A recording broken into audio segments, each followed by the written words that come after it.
Bom, pessoal, então vamos dar sequência a essa história, né, da economia brasileira à época do governo do José Sarney. Nós vimos então que o Plano Cruzado foi importante, criou uma expectativa, a população aderiu ao plano, milhares de brasileiros se tornaram fiscais do Sarney e aquele plano maravilhoso durou até as eleições para a Assembleia Nacional Constituinte. Veja, por que aquele plano não resistiu por mais tempo? Essa é uma questão que a gente tem que colocar. Veja, a questão fundamental do capitalismo é o ganho, o lucro.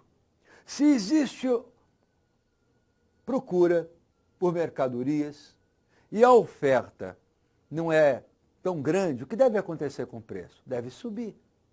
Então a gente tem que entender o que aconteceu com o comportamento de consumo da população brasileira. Muitos brasileiros estimulados, animados com essa ideia de que o preço estava congelado, o que esses brasileiros faziam? Eles falavam, bom, eu não sei, né? De repente, hoje está congelado. E amanhã? Então, se eu tenho um dinheirinho sobrando, o que eu devo fazer? Eu vou lá no mercado, aproveito que o preço é esse e compro e estoco em casa.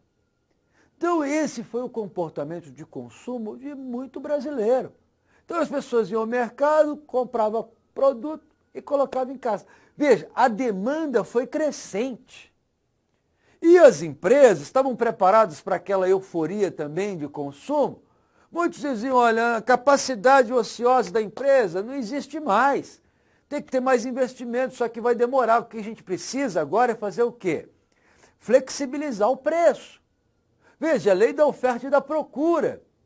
Como o congelamento era mantido pelo governo, o governo ameaçava os empresários que quisessem aumentar o preço. Então, o que acabou acontecendo? Os produtos começaram a desaparecer. Então o fulano ia lá no açougue comprar carne, falava, eu quero aí 1 quilo de carne. Aí o cara falava, não tem. Não tem, por que não tem? Porque o pessoal lá não quis matar o rebanho para oferecer carne para nós aqui, então não tem, o açougue está sem carne. Veja, o preço estava congelado, mas o cara não conseguia comprar. Não conseguia comprar.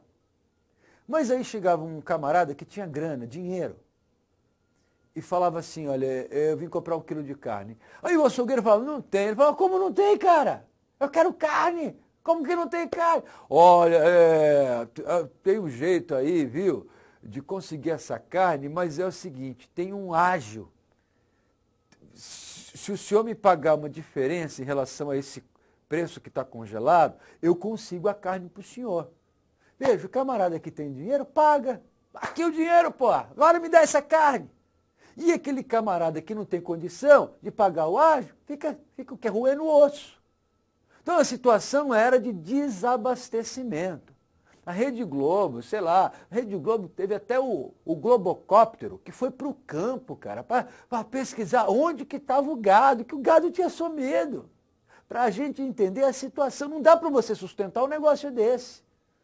Foi aí, então, que o Sarney, logo após as eleições, garantiu até a época das eleições. Após as eleições, no final de 1986, ele aparece dizendo, olha, não tem como manter esses preços congelados. Então, o que aconteceu? Uma espécie de cruzado 2. Esse cruzado 2 envolvia a liberação dos preços de produtos e serviços. Então aí, cara, foi aquela correria, um monte de gente querendo aumentar o preço. Todo aquele represamento feito, cara, foi por água abaixo. A represa estourou e tudo foi inundado. Então, liberação de preços de produtos e serviços. Veja, reajuste de aluguel. Então, os reajustes, você negociado com o proprietário e inquilino, os proprietários falam, eu quero, tem um monte de gente aí querendo moldar, querendo ter uma casinha aí de aluguel, e então o senhor pode sair. Então, problemas aconteciam. Alteração do cálculo de inflação. Veja, claro que ia ter inflação. A inflação ia estourar. Então, para tentar maquiar, foi mudado o cálculo da inflação, que passa a ter como base gastos de famílias com renda até 5 salários mínimos. Então, veja, a ideia era, olha, vamos mudar o critério para que a inflação não seja gritante, senão as pessoas vão desacreditar nesse negócio. Aumento de impostos sobre bebidas e cigarros, então o governo vai aumentar a arrecadação, tarifas de serviços públicos, o aumento da carga fiscal e, é claro, o quadro era de reindexação da economia. Veja, os preços subiram novamente. Era o dragão da inflação que aparecia. Esse quadro crítico, veja, se ele foi o presidente mais popular, na sequência, depois, ele vai ser o presidente mais impopular. Ô desgraçado, olha o que ele fez! Veja, foi desmoralizado. Mas ainda antes de sair, ele tentou reajustar essa economia brasileira com outro plano. Vamos dar uma olhadinha aqui? Um outro plano que foi desenvolvido na época para tentar, vamos dizer assim, contemporizar, conter a população. Então, o próximo slide a gente tem isso. Veja, no nosso próximo slide, nós vamos agora ver esse novo plano, Plano Bresser, de 1987. Então, o Plano Bresser foi o quê? Uma nova tentativa de congelamento de preços, dos aluguéis, dos salários. Foi criada uma medida, né, a URP, Unidade de Referência de Preços, que ela serviria para quê? Para fazer reajuste de preços e salários. Nós tivemos, então, a desativação do gatilho salarial, aumento dos tributos, eliminação do subsídio para trigo e adiamento de obras de grande porte. Tudo isso para tentar conter esse quadro inflacionário. Repercutiu mais ou menos, porque as pessoas já não acreditavam mais naquele governo do Sarney.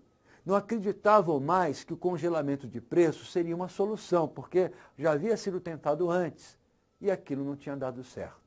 Então, é o quadro, como a gente falou, de desmoralização da própria ação governamental, tá certo? Caía em descrédito. Agora, foi em meio a esse descrédito que nós tivemos os trabalhos constituintes caminhando.